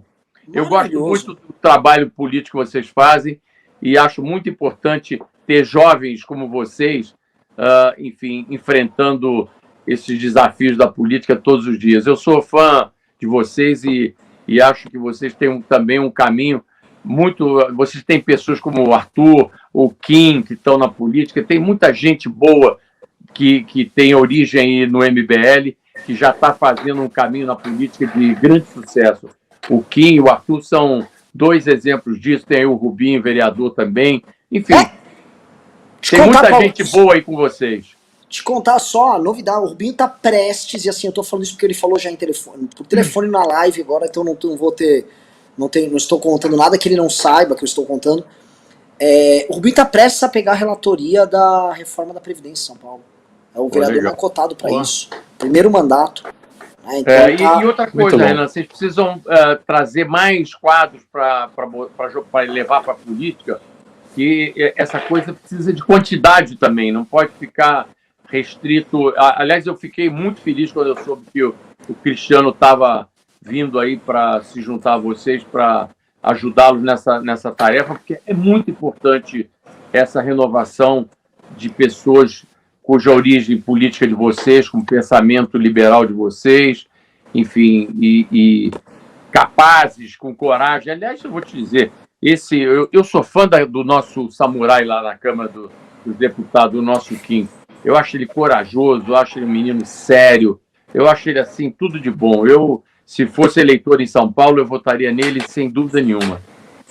Não, o Kim tá foda. Até eu fico até meio mal, porque ele fica indo tão bem, que eu falo, pô, eu era amigo dele, cara. Será que eu sou amigo desse cara? Ele não para de acertar.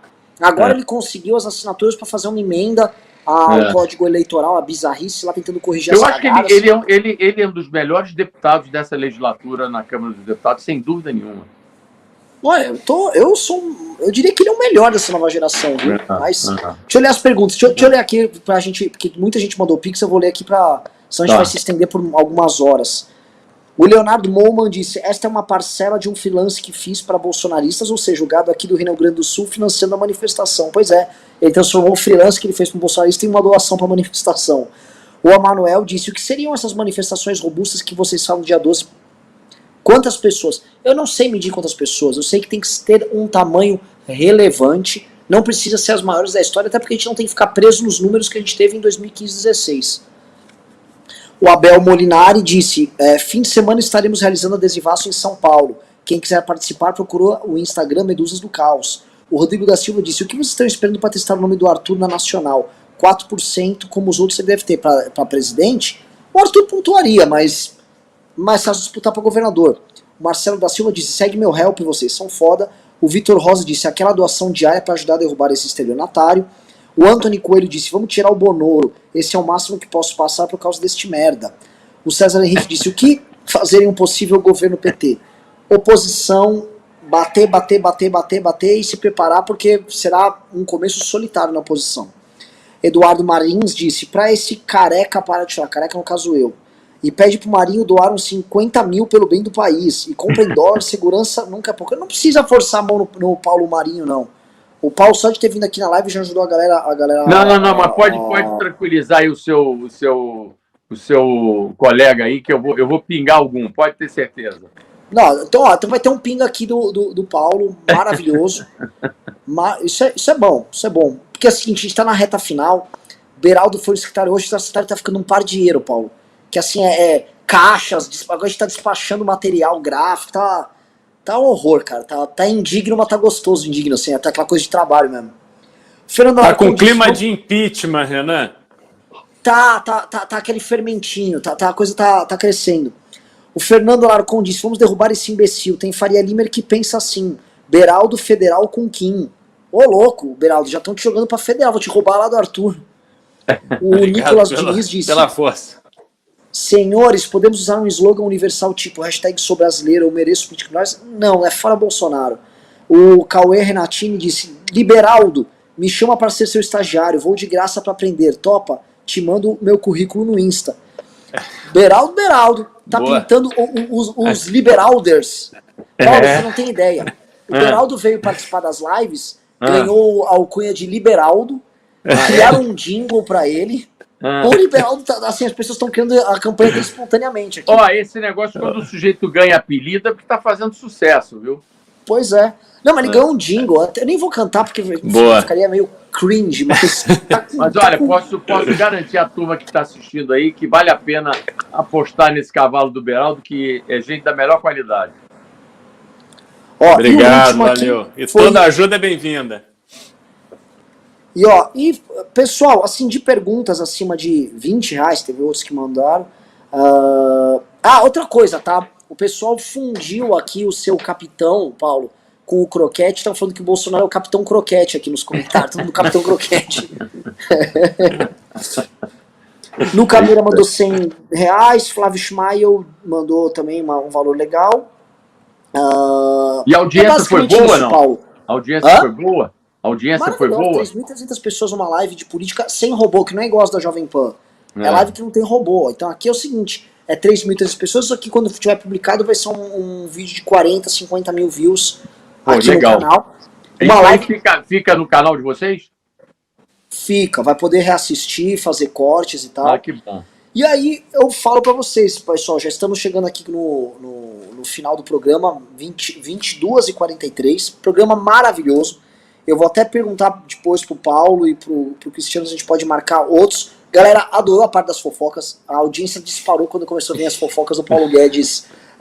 Tem tudo contra a Tamília Leitão, de assessora de imprensa.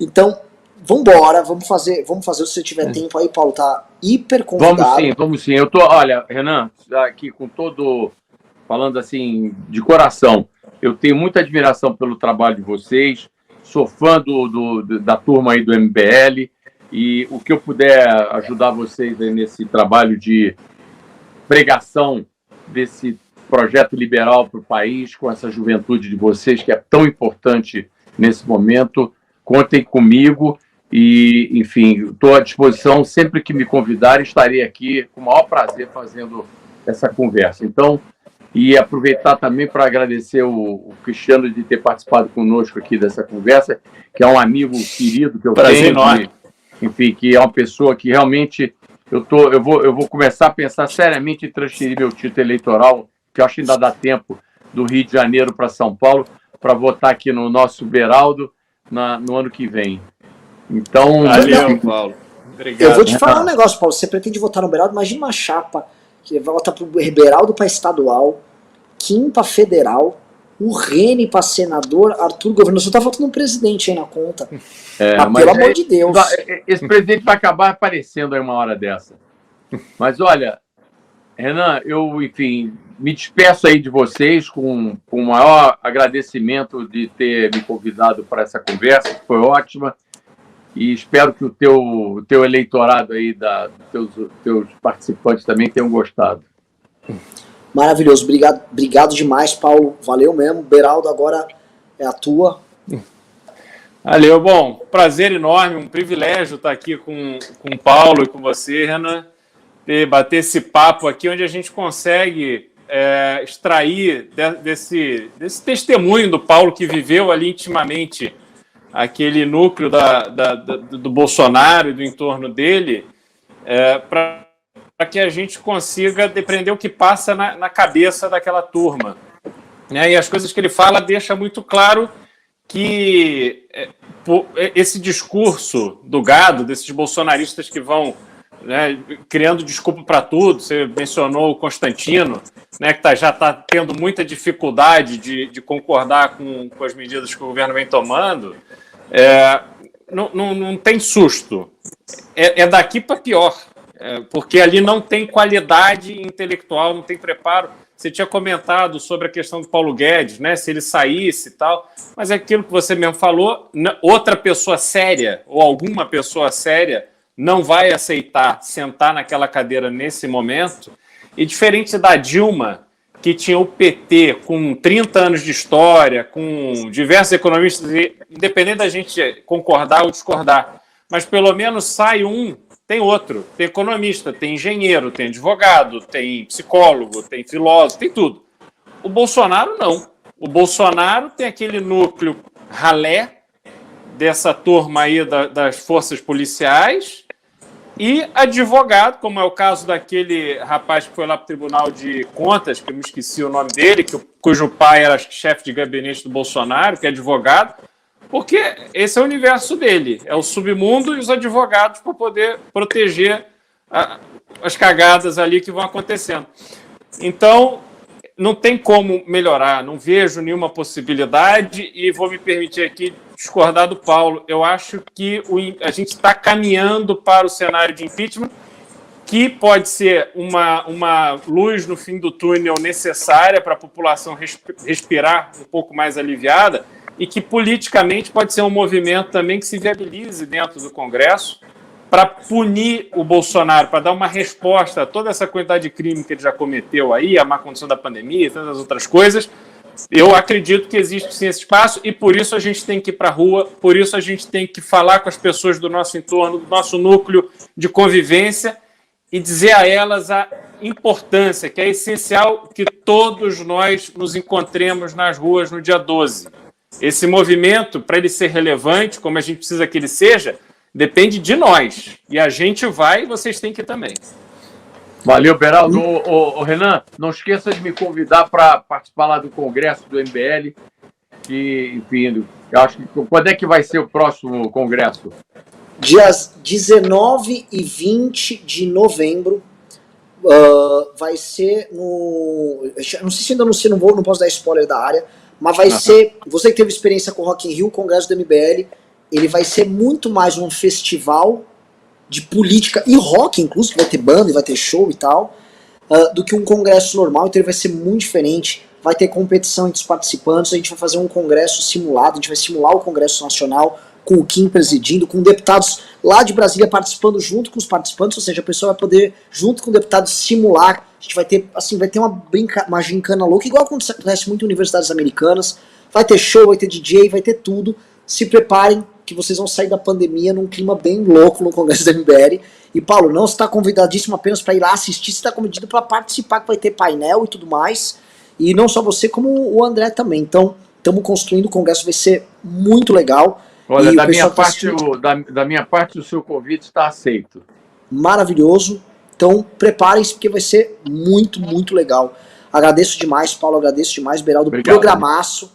Valeu. Feliz e vamos pra cima do Bolsonaro, galera.